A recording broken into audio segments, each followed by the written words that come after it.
Srimad Bhagavatham, Chapter 15, The Cow and the Lame Bull. After the birth of Parikshit, the rishis Dhaumya and Kripa cast his horoscope, predicting a glorious future for him.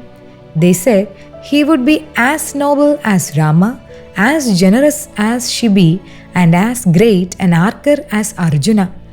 Parikshit would rule with righteousness and perform great sacrifices like the Ashwamedha.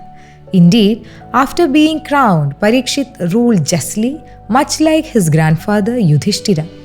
He married Airavati and their son was Janamejaya. However, as time passed, the influence of Kali began to spread and Parikshit longed to rid the world of Adharma.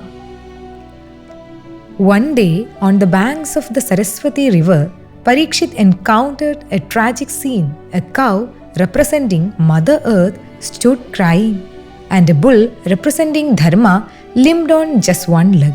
The bull, saddened by the state of the world, asked the cow why she wept.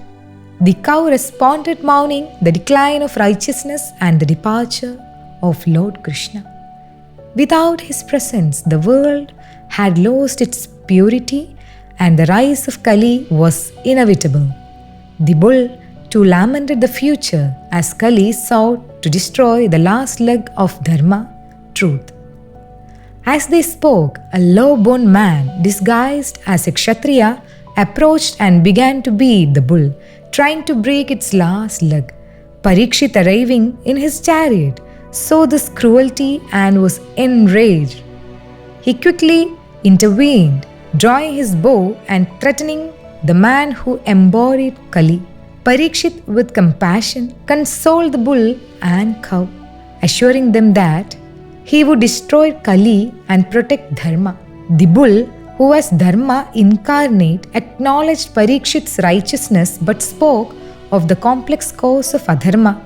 He explained that different people blamed fate, karma, or nature for the world's decline, but few understood that a divine power governed all. Dharma urged Parikshit to reflect on this. Parikshit, understanding the wisdom of Dharma's words, prepared to rid the world of Kali's influence. Dropping his bow, he picked up his sword and rushed towards Kali, determined to restore righteousness and protect the earth. The essence of the story is the importance of upholding Dharma even in the face of rising Adharma. It teaches that while the world may fall into chaos, true kings and leaders must fight to preserve righteousness and protect those who are vulnerable.